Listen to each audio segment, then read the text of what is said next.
Wow,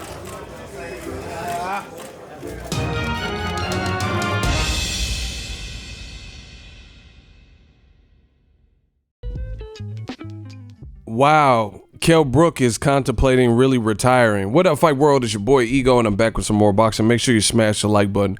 Also, subscribe to the channel for the latest and greatest in boxing. Shout out to worldboxingnews.net. Link in the description. Kell Brook, you see it says, shocker, ex-world champion Kell Brook contemplating retirement. Right? In this article, it says the former welterweight world champion has fought just 2 bouts in the last 2 years. Prior to that, the special one has suffered broken orbital bones on either side of his face and successive losses, obviously to Gennady. And no, guys, I'm Max. No, it's definitely right. And also to Errol Spence after that at welterweight. Gennady Golovkin, Errol Spence did considerable damage to Brook in those defeats. The Yorkshire man is now contemplating packing it all in. Brook had been hoping to entice Amir Khan for one last payday, but when Khan announced a fight in Saudi Arabia in July, Brook was once again left in the shade. World title fight with Terence Crawford has so far failed to materialize despite 2 months of opportunities to negotiate. Growing frustrated, Brook is now staring into the possibility that he's already fought his last fight since turning pro in 2004. The first, came when Brook defeated Barry Jones, etc. Listen, either way, I want to wish Kell Brook, happy retirement if that's what he so chooses to do. It's not a foregone conclusion, but I'm going to say it like this. I don't like it. He might as well retire. Here's why. Because the fight is kind of taken out of you when you're talking about retirement. I don't like to see this, and I've seen a couple British fighters talk about this, like Anthony Joshua. Joshua is 28, Kell Brook's whatever age he is, and this is not the first time Kell Brook has contemplated, retiring. Kell Brook has been talking about this last year. You guys look it up. He had an article, and he was saying he reached the ultimate low after the Gennady Golovkin and then the Errol Spence loss. And he said he was at home around Christmas and he was at his lowest, like nobody loves me, and had these thoughts about a fall from grace, being an undefeated world champion to back-to-back losses, and that's hard for people to process. So I get it, but you got to be mentally tough. And even in that article, I think it was before the Zarafa fight, in that article, he specifically said he thought about retiring. He said, nobody loves me, who cares? And contemplated retiring. So if he keeps drilling this in his head, I want to see him retire. This is no sport for the weak-minded. And I'm not saying that as to take a jab. I'm just saying is if you're mentally checked out, or you're putting this in your head that you want to retire, then you probably should. Because how are you going to be rematching Errol Spence, who's not even anywhere near it? He's thinking about legacy, joining the ranks of Sugar Ray Leonard and Floyd Mayweather and the historic greats. How you going to beat him in a rematch when you've already put in your head that, this is on the table? That's how I look at it. And I know Andy Ruiz, he talked about he'd been at a low right before the Al Heyman deal, and then he became a champion. But that was, in the heavyweight division. And I've heard Kell Brook talk about this numerous times, talking about retiring. So, it's not looking good. It's not looking good for Eddie Hearn as well, or DAZN, because Kell Brook, at a point in time was definitely a quality fighter. He only has 2 losses, and he's already talking about retiring. So, he was supposed to be on the Anthony Joshua, Andy Ruiz card, and then he pulled out, and now he's talking about retirement.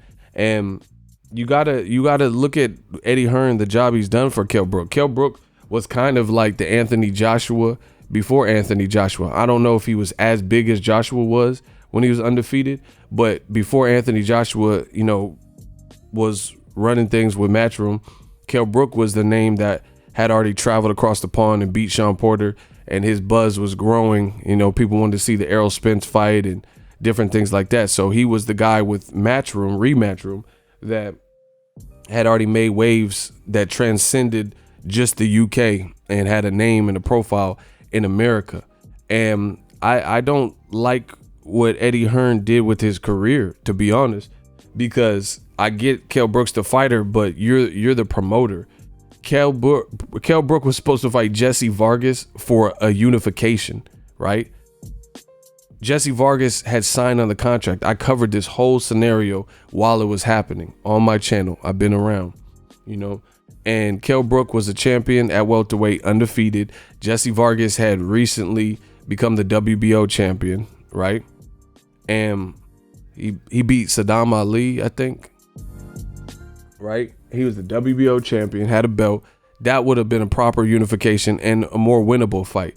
But since Triple G was in negotiations around that same time with Chris Eubank and Eubank Jr., for Chris Eubank Jr. and his father, and they were with Matchroom at the time, that fight fell apart for whatever reason. They said the Eubanks were hard to deal with or whatever. But they got Eddie Hearn somehow got the ingenious plot to bring Golovkin to the UK to face Kell Brook and have Kell Brook move from welterweight to 160. Now, at the time, people wanted to see Kell Brook step up and fight somebody, right? That's actually a thing. People wanted to see him fight against somebody of note because it had been a long time since he had fought and faced the likes of Sean Porter, right?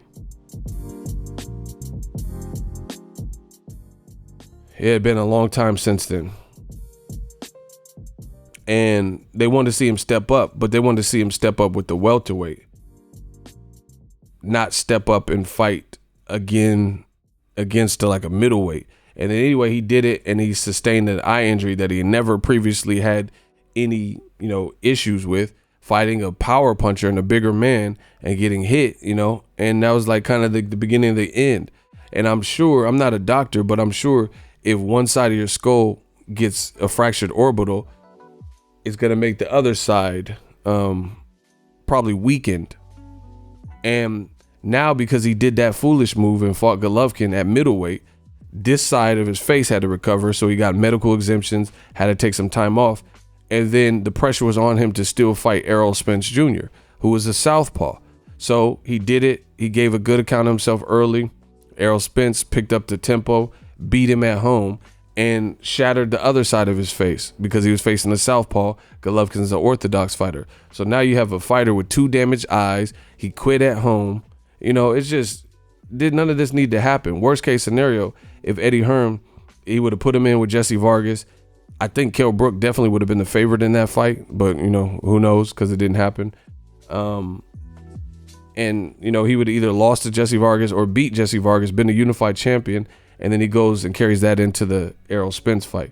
But for whatever reason, Eddie Hearn seen fit to put him in with the middleweight who was knocking everybody out at the time.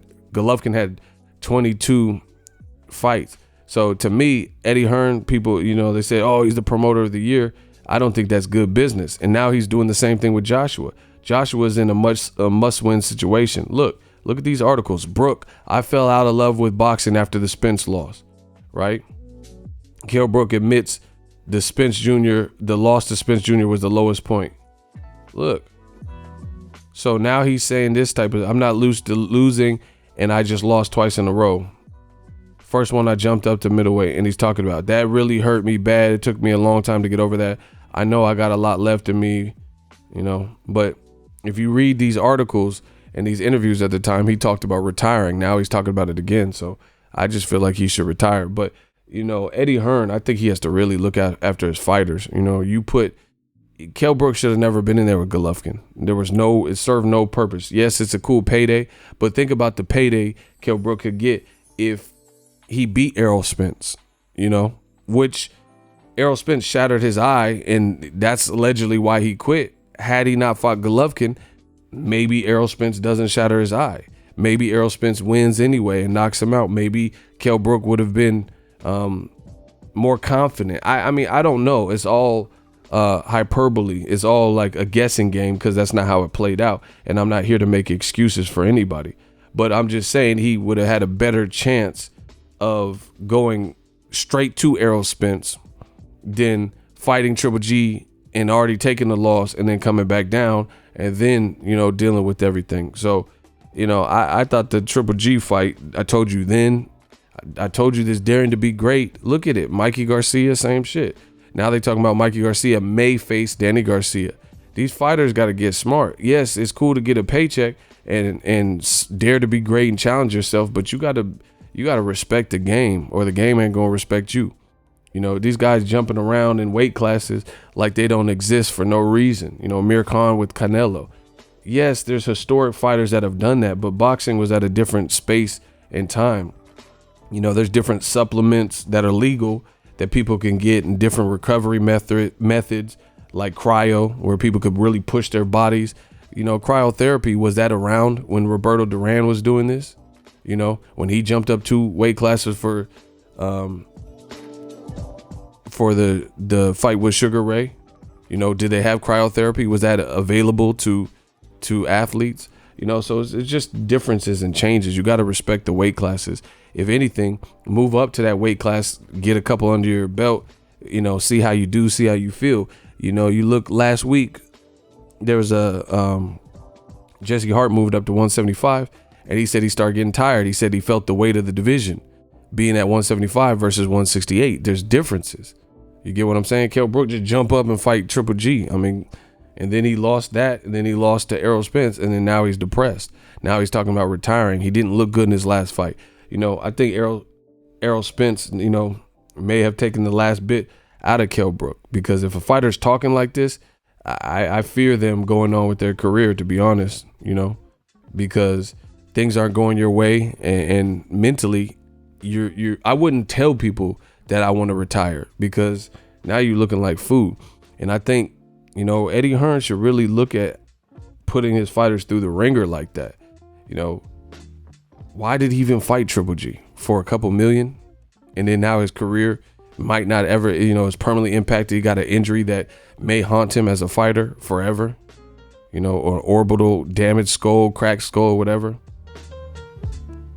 That's just insane. And then you fought Errol Spence because the pressure was on him to fight Errol Spence to begin with, so he couldn't run from that and just leave the division. And then Errol Spence was a monster. Now he has 2 damaged eyes, can't get the Amir Khan fight. That's another thing. Kell Brook has been loyal to Rematch Room and doing whatever, fighting whatever fights, came to America, Sean Porter, no problem, moved up for Golovkin, no problem, fought Errol Spence, right? Did all this, still can't get an Amir Khan fight, which is a winnable fight for him.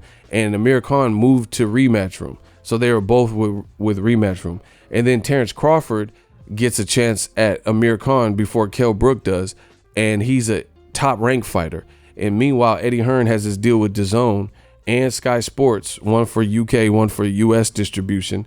And Eddie Hearn can't facilitate a fight for DAZN like Amir Khan and Kell Brook, which maybe has some interest. I'm not really personally interested in it like that, but some people would be interested. It's just the mishandling of Kell Brook's, the latter part of his career. Sean Porter, then they start having a fight JoJo Dans and shit, like Casey and JoJo and shit nobody wanted to see him fight, that were allegedly his mandatories, right? He didn't gain any favors. He could have fought Jesse Vargas, not Kevin Bezier. Eddie Hearn, he did Kell Brook wrong in this situation, in my opinion, because there were fights for Kell Brook like Brandon Rios at the time, Diego Chavez, Devin Alexander. All those fights fell through. And then the fight that gets pushed through is Triple G and Errol Spence, 2 guys that would beat him. The Jesse Vargas fight fell through.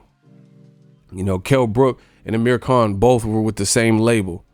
That's like Snoop Dogg and Tupac being on the same Death Row Records, and then they don't make a cut together. They don't make no songs together.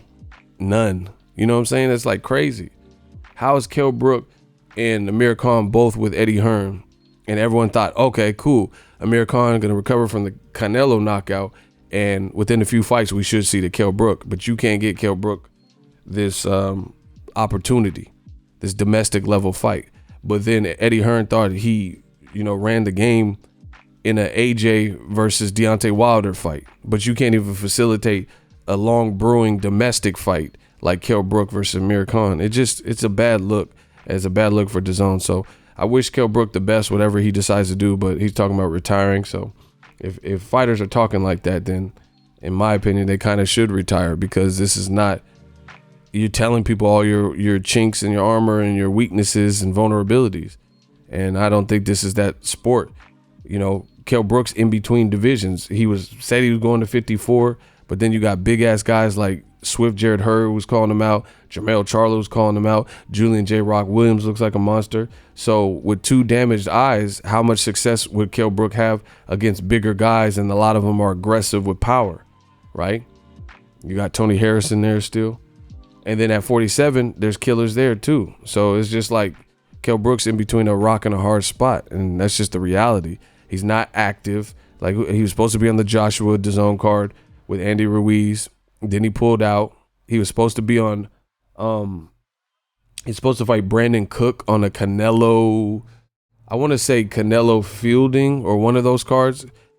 It might have been Canelo Golovkin. One of those, I think it was Canelo Golovkin 2 card. He was supposed to fight and he pulled out the Brandon Cook fight. And then Jaime Munguia ended up fighting him or some shit. It's just, he's not active enough. I mean, he might as well retire. You know, he's not fighting. He's not getting the paychecks. He thought he was going to fight Terrence Crawford. Eddie Hearn didn't deliver that. You know, can't get Amir Khan. Contemplated like being at the lowest point of his career. Contemplated retiring last year and this year. I mean, these aren't good signs. So, you know, wish him well, but that's the reality. Let me know what you guys think. We working. So if you enjoyed this video and want more content like this on the channel, you can show your appreciation by going to the PayPal donate button or the YouTube support button. And you can donate any amount that you feel is equivalent to the value of this video. Much more to come. Thank you guys for your support. Boxing Ego, the future of boxing.